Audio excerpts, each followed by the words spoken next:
Einstein deduziu a relação entre a massa e a energia através da sua famosa equação, que também serviu de base para a construção de bombas nucleares.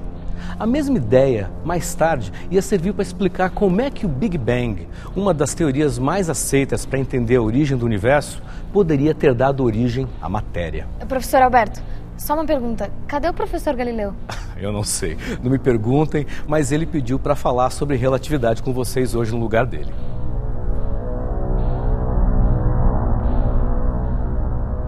E por essa época, muitos estudos interessantes estavam sendo feitos.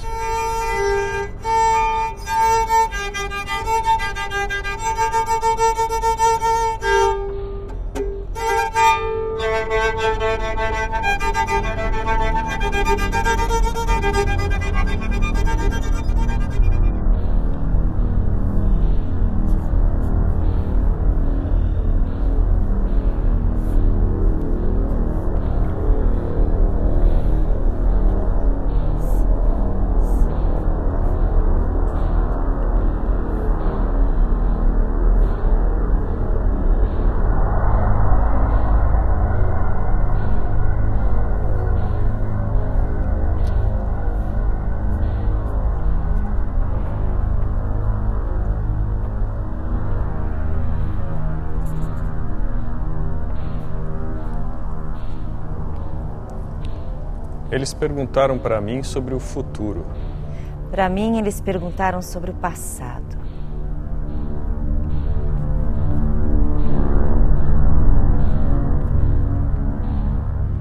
E como foi o Annus Mirabilis? Quantos anos você tinha? Eu estava com 26 anos.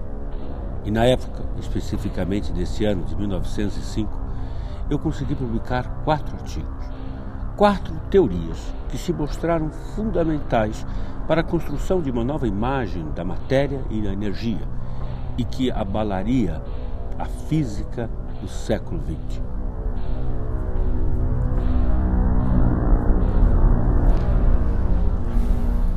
Filho, uma hora você vai entender. A luz, pai.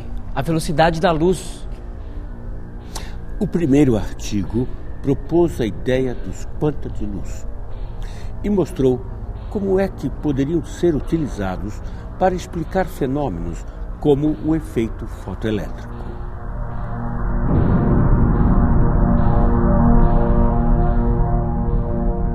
O segundo artigo foi sobre o movimento browniano.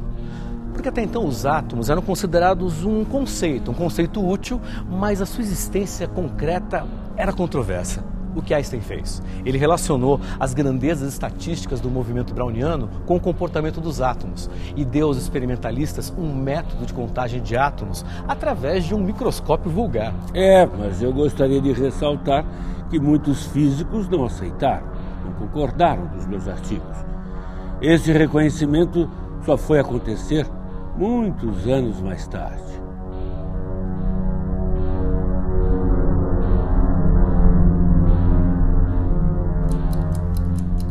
Bom, o terceiro artigo, sobre eletrodinâmica de corpos em movimento, introduziu a teoria da relatividade restrita.